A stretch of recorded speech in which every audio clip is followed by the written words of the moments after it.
Bonjour à tous et bienvenue sur boursicoté.com pour cette nouvelle analyse technique Forex et matières premières.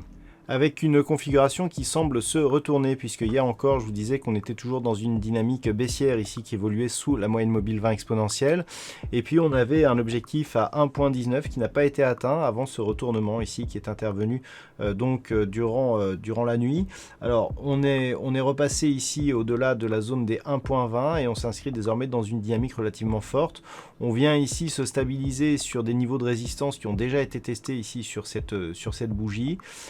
Si on casse ici cette zone et que l'on revient sur la zone des 1.2060, et bien dans ce cas-là, la dynamique baissière ici sera totalement invalidée avec donc un risque de retournement à la hausse. Tout franchissement ici de la zone des 1.2060 nous redonnerait comme objectif un possible retour ici sur la zone des 1.2158. Sur la paire de devises, livre sterling contre dollar américain, nous avions ici un signal de sortie de cette zone de biseau, avec cassure ici de la zone de support oblique. Et puis hier, je vous signalais ici ce rebond technique qui pour l'instant ne remettait pas je dirais cette cassure en cause. Alors on met encore un petit peu plus de pression en revenant ici au contact de l'ancien support qui continue à agir comme une résistance. Alors du point de vue du biseau, d'un point de vue un peu moyen terme, on n'est pas encore dans une remise en cause de cette sortie, puisqu'on revient ici tester cet ancien support comme résistance, donc ça reste baissier. Par contre, d'un point de vue court terme, on est largement repassé ici au-dessus de la moyenne mobile 20 exponentielle et on a des contacts marqués ici avec la bande de Bollinger supérieure. Donc je dirais que le point de non-retour se ferait si on repasse durablement ici au-dessus de ce support et surtout si on vient casser ici la zone intermédiaire des 1.3756 qui marque la zone de point haut ici de ce biseau. Donc si ce niveau était atteint, la cassure du biseau et donc le retournement baissier serait totalement invalidé. Par contre, tant que l'on est ici sous ce support, eh bien on reste toujours ici. Il y a toujours une possibilité de revenir casser la zone des 1.3615 et de repartir sur un mouvement baissier. Donc on attend ici de voir si les cours franchissent ces niveaux à la hausse ou alors s'infléchissent et reviennent sur ces niveaux inférieurs. Sur l'or, nous sommes sur un signal ici de cassure baissière, puisque suite à la rupture ici de la zone des 1817 $ l'once, on a eu une augmentation ici de la volatilité, comme on peut le voir sur ces deux bougies. Et donc, on a un rebond technique qui se fait dans une volatilité beaucoup moindre. Donc, on est toujours dans un signal baissier, avec donc l'essentiel de la dynamique portée sur les parties négatives et des rebonds techniques beaucoup plus lents sur des évolutions positives.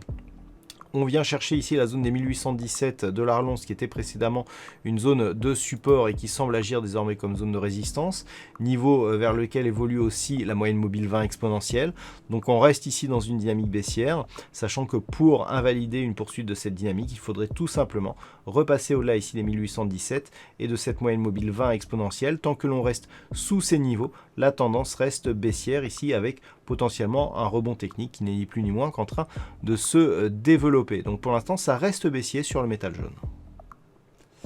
Et puis enfin, sur le WTI, il semblerait que l'objectif fixé à 57,50 sera très proche des niveaux de points hauts que nous avions en fin de semaine. Nous pouvons remarquer donc que cette dynamique est relativement rectiligne avec ici cette phase de hausse, une accélération donc suite à la rupture haussière des 53,90 $ le baril, un contact ici sur la bande de Bollinger supérieure qui nous indique qu'on est proche ici donc de cette résistance et que la dynamique reste bien orientée.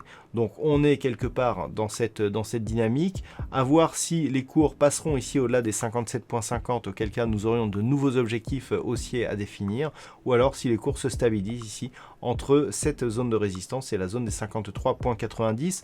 Je rappelle que depuis les points bas que nous avions connus au printemps dernier, avec notamment donc des cotations sous les 10 $, voire même des cotations négatives à l'expiration de certains futurs, eh bien on est largement remonté, puisque même si nous étions seulement aux alentours des 40 $ le baril au mois de novembre de l'année dernière, c'est-à-dire il y a seulement 2 mois, eh bien on reste ici sur une évolution qui est très forte, puisqu'on est passé de 40 ici à presque 60 $ le baril, ce qui nous fait quasiment une évolution de 50% en quelques mois. C'est une très forte progression et il semblerait que le WTI puisse encore monter suite à ce mouvement haussier.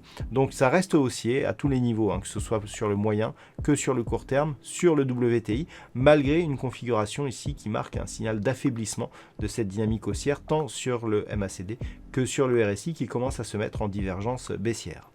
Voilà donc ce que l'on peut dire sur cette analyse technique Forex et matières premières.